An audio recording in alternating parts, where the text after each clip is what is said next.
Hi boys and girls, Dr. D here. Today we're going to talk about a record company, Motown. Motown was created in the city of Detroit, and I grew up in a suburb of Detroit, so it's sort of special to me. Motown was founded by Berry Gordy Jr. officially on April 14th, 1960. Motown success was created for several reasons. One was it created racial integration of pop music. It also had crossover success, which means a pop singer or a soul singer and R&B might be marketed in another genre. And it made soul music a mainstream appeal. Motown didn't stay in Detroit for very long because of the riots in 1967. After that, it moved to Los Angeles. But during its time in Detroit, it employed 450 employees with a gross income of $20 million. During the years 1961 to 1971, Motown produced 110 top 10 hits. These were performed by groups that your grandparents and even great-grandparents would recognize. The Supremes, Four Tops, the Jackson 5, Stevie Wonder, Marvin Gaye, and the Miracles. Today we're going to talk about a wonderful songwriter, performer, and former executive of Motown, Smokey Robinson. Smokey Robinson grew up in Detroit, and he grew up very close to Aretha Franklin, so from a very young age they were friends.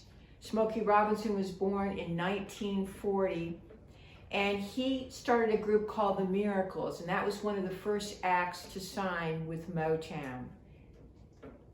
The Miracles sang a couple of top tunes, You Really Got Hold of Me in 1962, and I Second That Emotion in 1967. Smokey Robinson also produced A Quiet Storm, Touch the Sky.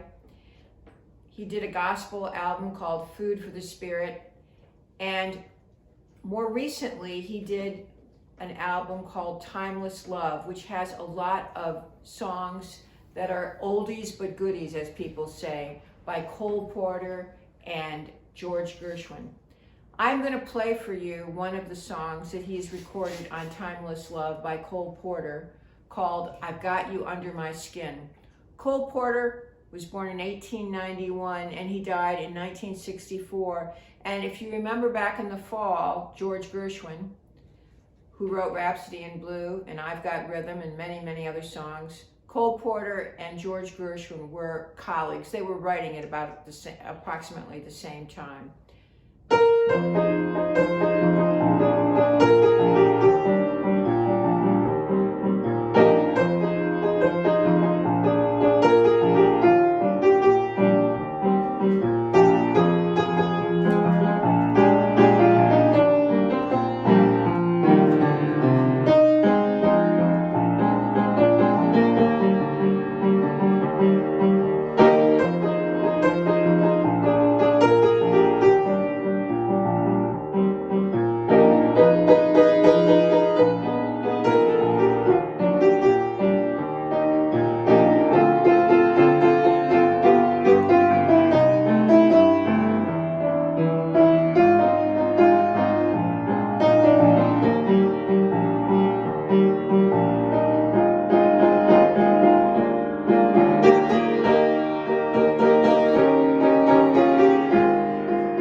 In your Google Classroom, I'm also going to give you another example of a song that Smokey Robinson wrote in memory of a very close friend, Really Gonna Miss You.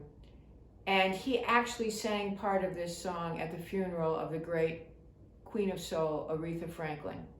Until next time, boys and girls, have a good week. This is Dr. D.